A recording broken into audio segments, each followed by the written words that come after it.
اعوذ باللہ من الشیطان الرجیم بسم اللہ الرحمن الرحیم السلام علیکم ورحمۃ اللہ۔ حدیث مبارکہ میں آتا ہے اللہ کے رسول صلی اللہ علیہ وسلم فرمایا، جب کوئی گناہ گار بندہ اللہ سے اپنے گناہوں کی معافی مانگتا ہے تو اللہ پاک اتنے خوش ہوتے ہیں کہ فرشتوں سے فرماتے ہیں کہ آج آسمانوں پر چراغاں کرو، خوشیاں مناؤ، میرے ایک بندے نے مجھ سے صلح کر لی ہے۔ استغفار اللہ کو اتنی محبوب ہے استغفار۔ تو استغفار گناہوں کو دھو دیتی ہے۔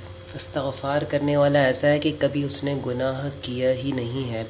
آج ایک حدیث سے ہی لیا ہوا ایک میں آپ کو وظیفہ بتا دوں، ایک دعا بتاؤں گا۔ فرمایا اللہ کے رسول خود فرمانے سمندر کے برابر گناہ ہوں اللہ معاف فرمائیں گے۔ ایک حدیث مبارکہ میں اللہ کے رسول صلی اللہ علیہ وسلم نے فرمایا، جو صبح اور عصر کے بعد استغفر اللہ الذی لا الہ الا ہو الحی القیوم واتوب الیہ، جس کو عربی میں نہیں آتا، اردو میں اس کا ترجمہ ہے، میں اسی اللہ سے جو زندہ ہے، ہمیشہ رہنے والا ہے، اس کے سوا کوئی معبود نہیں، اپنے گناہوں کی معافی مانگتا ہوں اور اسی کی طرف رجوع کرتا ہوں، توبہ کرتا ہوں۔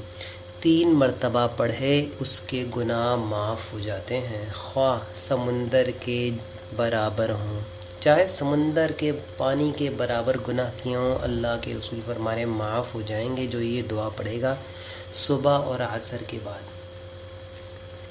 اللہ پاک ہم سب کو حضور پاک صلی اللہ علیہ وسلم کی تعلیمات پر عمل والا بنا دے۔ السلام علیکم ورحمۃ اللہ۔